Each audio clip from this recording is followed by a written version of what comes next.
Hello, my name is Gabe Zolna. You know, a couple of days ago, the president from Afghanistan, Hermie Karzai, met with Obama, and I guess now everything's going to be kumbaya, you know, everybody's going to be happy, and they've decided collectively that the Taliban should be allowed to have a seat at their Supreme Council.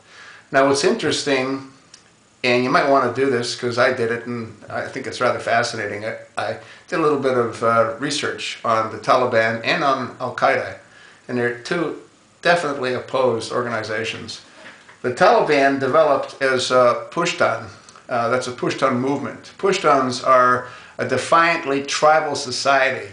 They are divided roughly into 60 tribes, including over 400 sub-clans. I wonder how they're all going to be able to come to agreement or terms, you know what I mean? They're all going to go in different directions. But anyway, they have the same thing in common with Al-Qaeda, and that is that they adhere to Sharia law. So that's another reason I think that Obama's okay with, you know, this kind of a deal, because he's big on Sharia law, you know what I mean? He's got it established in Egypt. It's got it established already in Libya. Syria's on deck. Jordan will be on deck, and eventually, when he gets around to it, the United States will be on deck as well.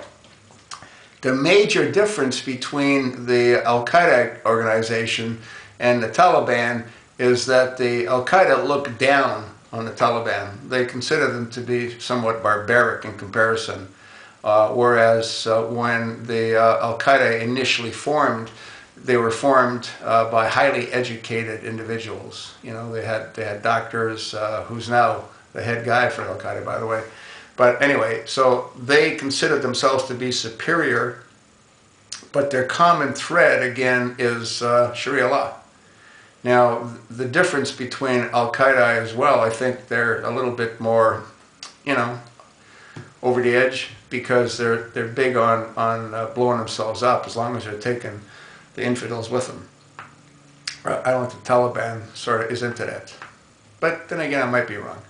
You might want to go ahead and Google, as I did, and it's pretty fascinating, you know, and you can read the differences and you can understand what their objectives are. As far as Al-Qaeda is concerned, they don't want anything to do with the United States.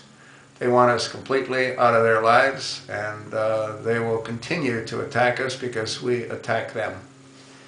And, you know, these drone strikes aren't helping any, you know what I mean?